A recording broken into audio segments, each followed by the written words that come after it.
বিষয়টা কি এমন হচ্ছে কিনা যে আগে কিছু ঘটলেই ভারতীয়রা পাকিস্তান সব করেছে, এখন এমন কি হচ্ছে ভারতে কিছু ঘটলেই বাংলাদেশ সব করেছে? বিষয়টা কি এদিকে যাচ্ছে কিনা? দেখুন, আপনার যে ক্লিপটা দেখালেন সাইফ আলী খানের ঘটনার, এখানে অনেক তথ্যই আমাদের কাছে এখন পর্যন্ত নাই, স্পষ্ট না, অনেক কিছুই স্পষ্ট না। এটা প্রথম কথা স্পষ্ট হওয়ার প্রয়োজন। এবং মুম্বাই পুলিশের আরও ক্লিয়ারলি বলতে হবে, সিসিটিভিতে যেই লোককে দেখা গেছে আর পরে মানে নিউজে যেই লোকের ছবি একই লোক কিনা সেখানেও সন্ধিহান আছে। এখানে আমি অনেক বড় একটা আবার সংঘবদ্ধ ষড়যন্ত্রের একটা গন্ধ আমি পাচ্ছি।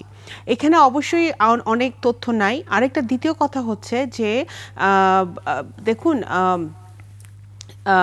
বাংলা এই শেখ হাসিনা পালিয়ে যাওয়ার পরে যে ঘটনাগুলো ঘটেছে বা ভারত দাবি করছে বাংলাদেশে ঘটেছে, সেগুলা কিন্তু ভারত আর আমি বলবো আওয়ামী লীগের একটা যৌথ প্রয়াস। আপনি দেখেন শেখ হাসিনা প্রেসিডেন্ট ট্রাম্পের শপথ অনুষ্ঠানে গিয়েছে। এই যে গুজবটা, এই গুজবে লাইক কমেন্ট দিয়েছে কারা?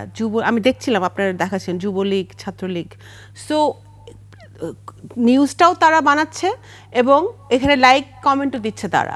তো এখানে এই যে একটা ডেড মানে যে দলটা পড়ে গেছে, পচে গেছে, যাদের বিরুদ্ধে এত গুম খুনের অ্যালিগেশন, তাদেরকে আবার মোটা তাজা করার একটা ব্যর্থ প্রয়াস আমরা এখানে দেখতে, একটা প্রকল্পের মতো একটা ব্যর্থ প্রয়াস আমরা দেখতে পাচ্ছি, যেখানে কিছু কিছু ভারতীয় মিডিয়া এখানে সরাসরিভাবে জড়িত। এটা অস্বীকার করার কোনো উপায় নাই।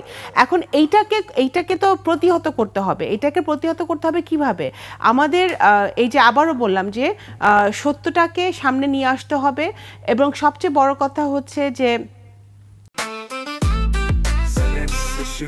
জেনেক্সে শিফট করো, লাইফকে লিফট করো। এই যে আরেকটা যেটা আমি আপনাদেরকে বলতে চাই, আরো বেশি রিউমার যেটা ছড়ানোর সম্ভাবনা আছে ভবিষ্যতে, যেটা হচ্ছে আর্টিফিশিয়াল ইন্টেলিজেন্সের মাধ্যমে। আমরা সেই বিষয়ে আসবো, এরপরে আসবো। আমি একটু মাহতাবের কাছে, সরি সুভাষিসের কাছ থেকে জানতে চাচ্ছি যে আসলে এটা আমাদের পক্ষ থেকে এটাকে আমরা কিভাবে ভেরিফাই করব, চেক করব? কেননা এখনো তো half done information, we are not sure যে হোয়াট হ্যাপেন্ড অ্যাকচুয়ালি দেয়ার। তো আমরা আসলে কি করতে পারি সংক্ষেপে যদি বলেন। আচ্ছা, এইখানে আমার মনে হয় যে এখানে ইনভেস্টিগেটিভ জার্নালিজমের একটা ভালো স্কোপ আছে। সো এইখানে হয়তো দুই দেশের সাথে একটা কোলাবোরেশনে কোনো একটা ইনভেস্টিগেশন হতে পারে, যেটা মানে আমার মনে হয় যে এটা ফ্যাক্ট চেকারদের জায়গা থেকে করাটা একটু হয়তো ডিফিকাল্ট হবে। আমার মনে হয় যে এইখানে আসলে জার্নালিস্ট এবং হচ্ছে ফ্যাক্ট চেকার্স